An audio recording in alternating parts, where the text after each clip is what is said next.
Avec tous les plaisirs dans le Seigneur de vous rencontrer encore aujourd'hui pour pouvoir passer des bons moments dans la présence de Dieu. Nous bénissons vraiment Jésus qui ne cesse de nous garder, de nous donner le souffle pour que nous puissions continuer à le servir ensemble.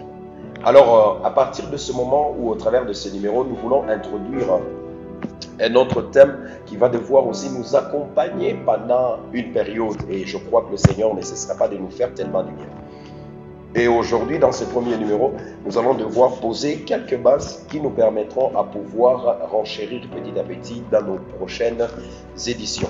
On va parler déjà aujourd'hui, en cet instant, sur les types de foi. Types de foi. Nous allons donner ou poser quelques bases sur la notion de la foi.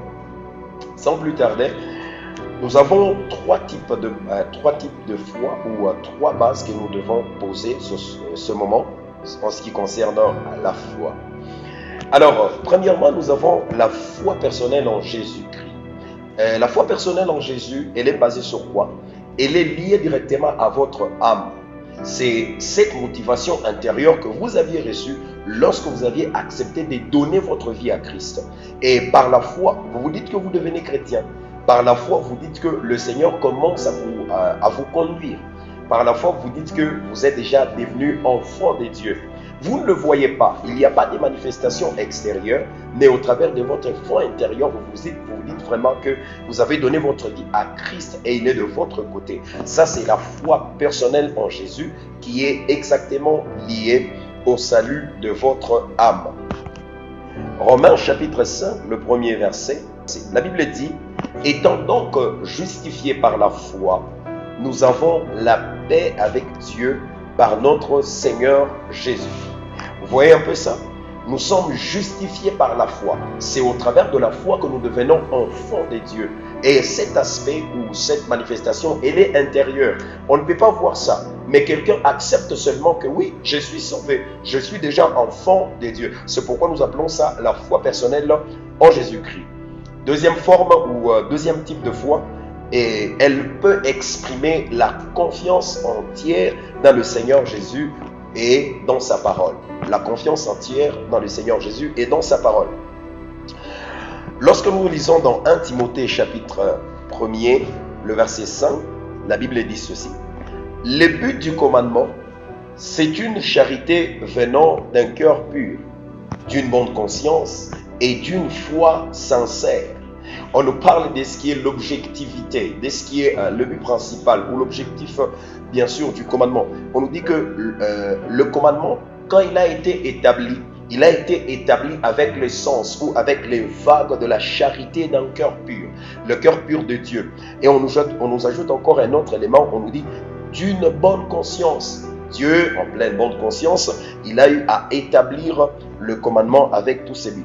Et à la fin, on dit, et d'une foi sincère. Alors, quelqu'un qui a besoin de manifester ou de pratiquer le commandement, il n'a pas besoin de la foi personnelle seulement. Il a besoin de rajouter la deuxième dimension de la foi, qui est la confiance entière dans le Seigneur Jésus. C'est ici où commencent des notions telles que vous êtes en train de faire des études. Et dans les études que vous êtes en train de faire, vous commencez à rencontrer certaines situations qui ne vous plaisent pas. Vous commencez à rencontrer certains obstacles. Et vous vous dites que malgré tous ces obstacles, moi je sortirai vainqueur. C'est la foi, confiance en Dieu. Là, la manifestation n'est plus intérieure, mais la manifestation est maintenant extérieure. Vous voyez les prophètes de Baal qui viennent, il y a le prophète Élie aussi devant. Il manifeste par la foi les grands dieux qui acceptent de descendre le feu, qui consume l'holocauste et même de l'eau. Voilà, et même de l'eau. Ce n'est que par la foi, confiance en Dieu qu'on peut parvenir à cela. Donc ici, dans la dimension de cette deuxième catégorie de foi, nous sommes en train de voir la manifestation extérieure de ce qui a été la motivation intérieure de nous. Ça, c'est la foi, confiance en Dieu qui nous accompagne dans les miraculeux. Quand on accepte, on se dit qu'il va guérir. On prie et il va guérir. C'est la foi, confiance en Dieu qui nous pousse à accepter ces effets-là. Ce n'est pas la foi personnelle en Jésus qui est liée à notre âme. Je crois que vous commencez à comprendre avec moi. Et la troisième dimension ou le troisième type de la foi, elle peut exprimer le contenu de la foi. Alors ici, c'est ce que l'on croit. ou soit encore, autrement dit, on peut parler de l'ensemble des vertus du christianisme.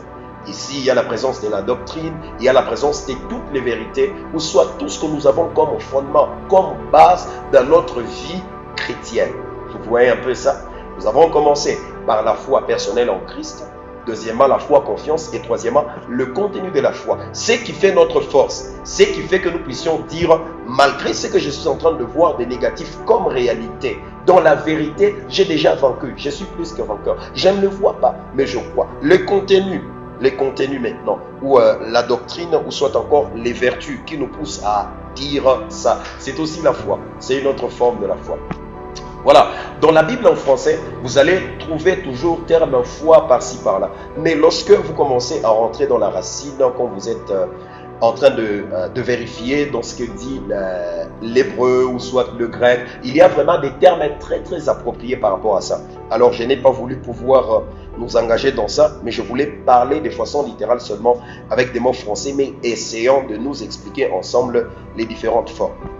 Quand vous lisez dans Jude chapitre 1er, le verset 3, la Bible dit, « Bien-aimés, comme je désirais vivement vous écrire au sujet de notre salut commun, je me suis senti obligé de le faire afin de vous exhorter à combattre pour la foi qui a été transmise aux saints une fois pour toutes. » La foi qui a été transmise ici, ce n'est pas la foi personnelle qui est liée à notre âme, ou la foi confiance en Dieu. D'ailleurs, pour anticiper, ces deux formes de la foi ne peuvent pas se transmettre. C'est dans l'intérieur, c'est dans mes expériences. Tout le monde peut se dire que oui, Dieu fait réussir les gens. Mais moi, je dis, Dieu peut me faire réussir même si je n'ai pas passé l'examen. Vous voyez? Là, c'est dans ma confiance envers l'Éternel. Là, c'est dans mon expérience avec Dieu. Et ça, on ne peut pas transmettre dans la vie de quelqu'un d'autre. Ça reste authentique dans la vie d'une personne à une autre. Mais ici, dans la foi contenue, c'est transmissible. On peut transmettre la doctrine de l'Église. On peut transmettre les vérités qui font que nous soyons telle ou telle autre dénomination. Et un autre passage pour finir, Colossiens chapitre 1, le verset 23.